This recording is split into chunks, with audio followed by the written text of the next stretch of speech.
Once upon a time, oh, many, many years ago, as time is calculated by men, but which only yesterday in the celestial calendar of heaven, there was in paradise a most miserable, thoroughly unhappy, and utterly sad cherub, who was known throughout heaven as the Littlest Angel. He was exactly 4 years, 6 months, 5 days, 7 hours, and 42 minutes of age when he presented himself to the gatekeeper and waited for admittance to the glorious kingdom of God. Standing defiantly with his short brown legs wide apart, the Littlest Angel tried to pretend that he wasn't at all impressed by such unearthly splendor, and that he wasn't at all afraid. But his lower lip trembled, and a tear disgraced him by making a new furrow down his already tear-streaked face, coming to a halt at the very tip end of his small freckled nose. But that wasn't all. While the kindly gatekeeper was entering the name in his great book, the Littlest Angel, having left home as usual without a handkerchief, endeavored to hide the telltale evidence by snuffing a most unangelic sound, which so unnerved the good gatekeeper that he did something he'd never done before in all eternity. He blotted the page. From that moment on, the heavenly peace was never quite the same, and the Littlest Angel soon became the despair of all the heavenly host. His shrill, ear-splitting whistle resounded at all hours through the golden streets. It startled the prophets and disturbed their prayers. Yes, and on top of that, he sang off-key at the singing practice of the heavenly choir, spoiling its heavenly effect. And being so small that it seemed to take him just twice as long as anyone else to get to nightly prayers, the Littlest Angel always arrived late and always knocked everyone's wings lopsided as he darted into place. Although these flaws in behavior might have been overlooked, the general appearance of the Littlest Angel was even more terrible than the way he acted. It was first whispered among the seraphim and cherubim, and then said aloud among the angels and archangels, that he didn't even look like an angel. And they were all quite correct. He didn't. His halo was permanently dirty where he held onto it with one hot little chubby hand when he ran, and he was always running.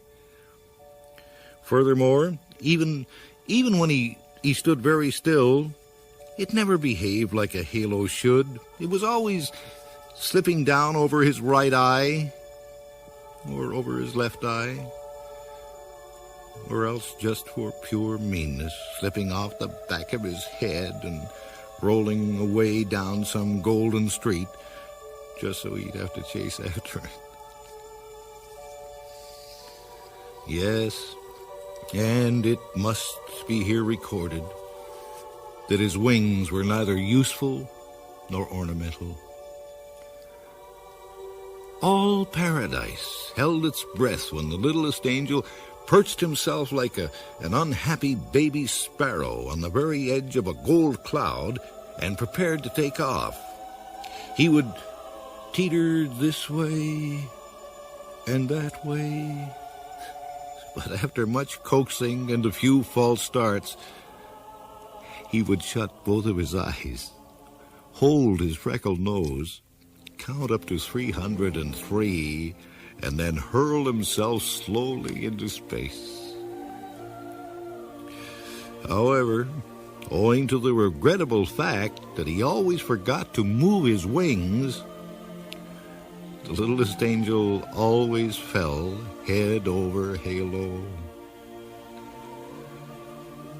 It was also reported, and never denied, that whenever he was nervous, which was most of the time, he bit his wingtips.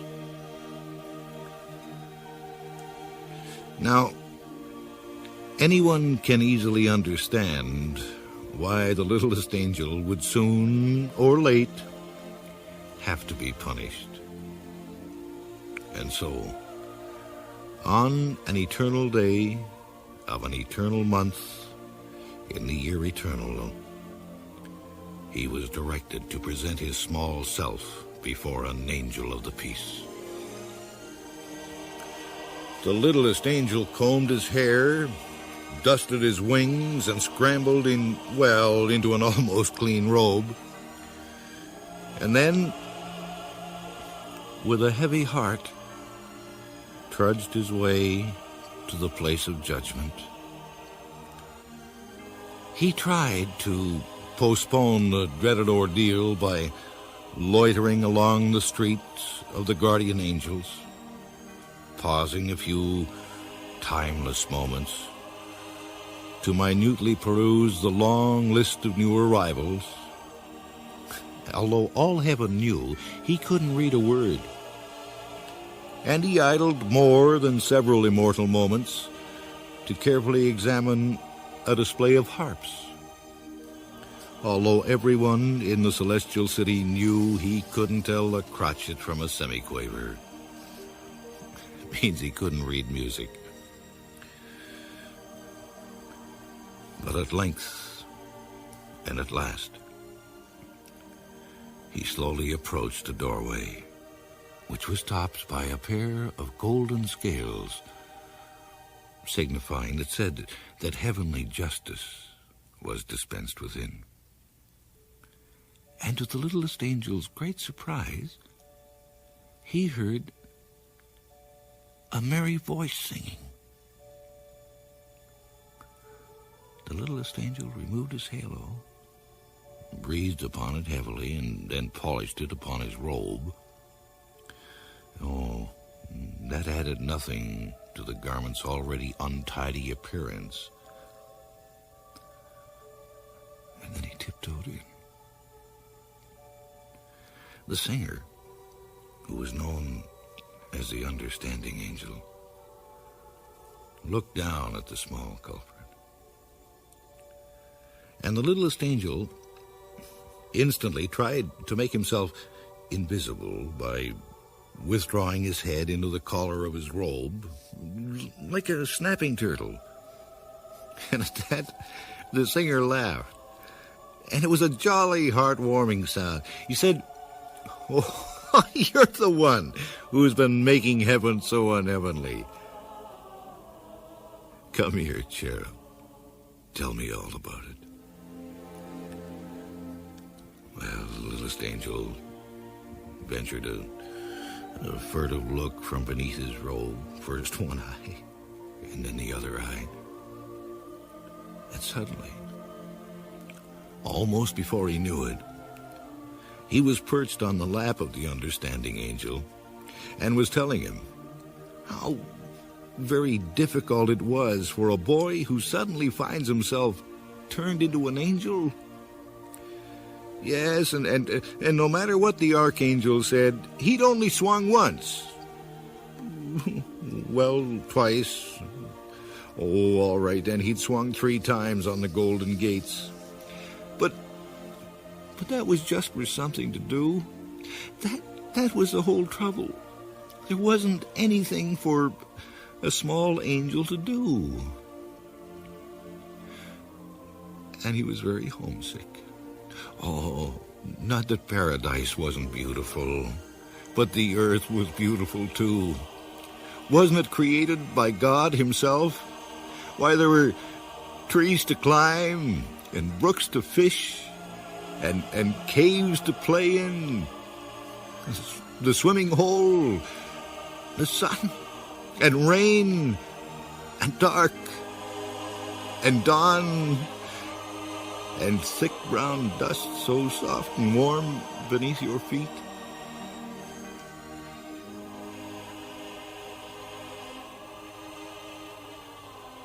The understanding angel smiled, and in his eyes was a long-forgotten memory of another small boy in a long ago. Then he asked the littlest angel, what would make him most happy in paradise? The cherub thought for a moment and whispered in his ear, there's a box. I left it under my bed back home. If only I could have that. The understanding angel nodded his head. You shall have it, he promised. And a very fast-flying angel was instantly dispatched to bring the box to paradise.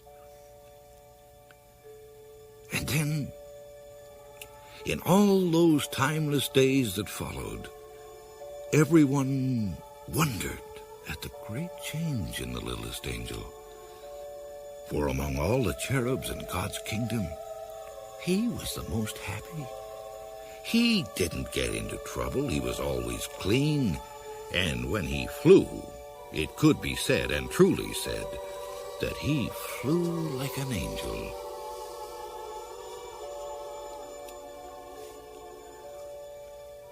Then it came to pass that Jesus, the Son of God, was to be born of Mary of Bethlehem of Judea. And as the glorious tidings spread through paradise, all the angels rejoiced, and their voices were lifted to herald the miracle of miracles, the coming of the Christ child. The angels and archangels, the seraphim and cherubim, the gatekeeper, the wingmaker, yes, and even the halo-smiths put aside their usual tasks to prepare their gifts for the blessed infant. All but the littlest angel. He sat himself down on the top step of the golden stairs and anxiously waited for an idea. What could he give that would be most acceptable to the Son of God? At one time, he dreamed of composing a lyric hymn of adoration. But the littlest angel was woefully wanting in musical talent. Then he grew tremendously excited over writing a prayer that would live forever in the hearts of men, because it would be the first prayer ever to be heard by the Christ child. But the littlest angel was sadly lacking in writing skill. What could a small angel give that would please the holy infant?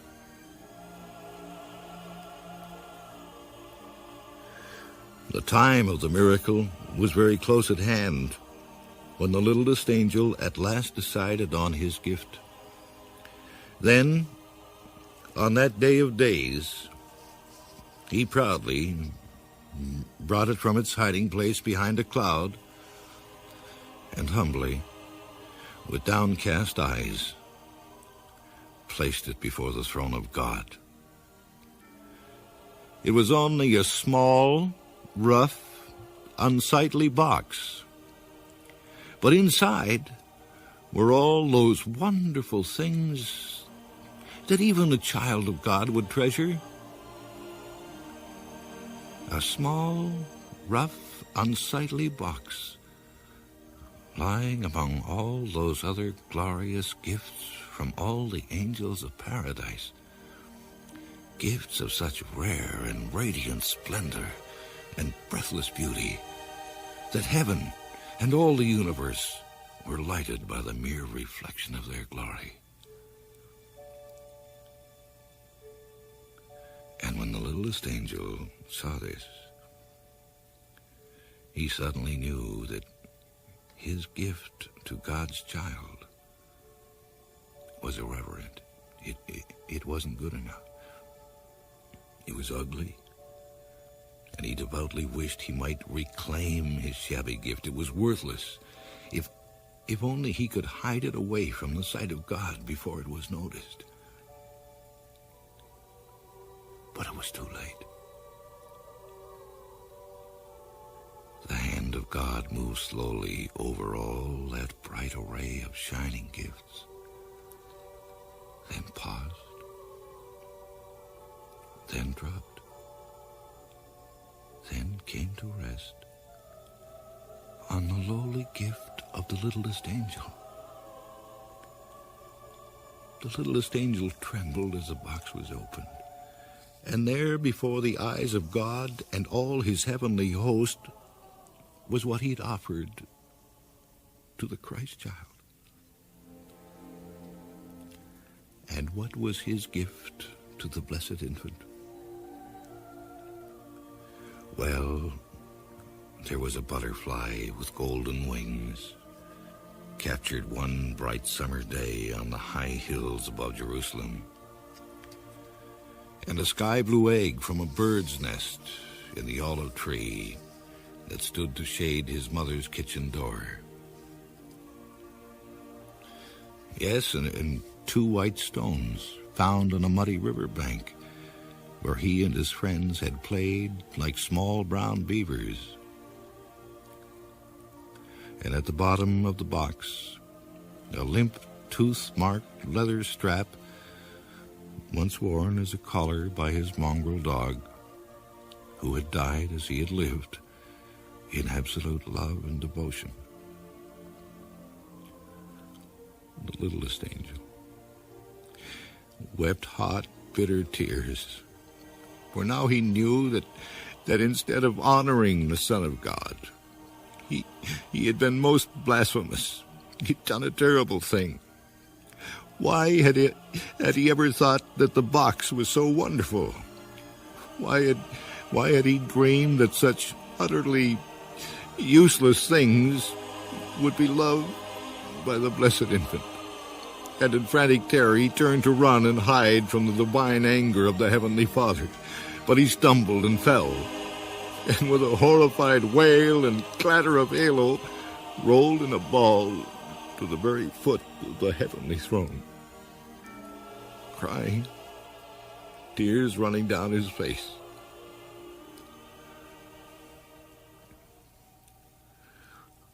There was a terrible and dreadful silence in the celestial city,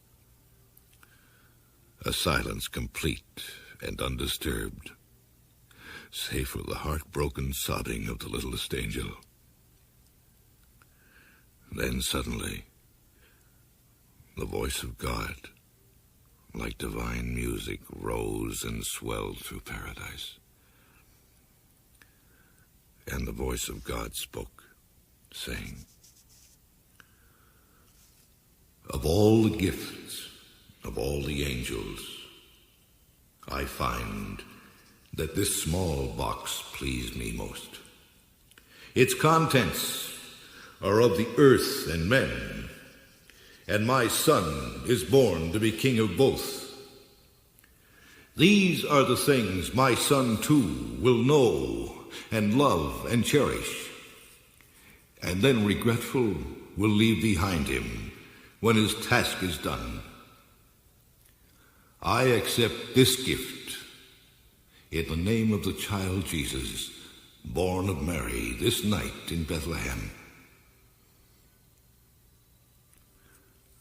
There was a breathless silence, and then the rough, unsightly box of the littlest angel began to glow with a bright, unearthly light.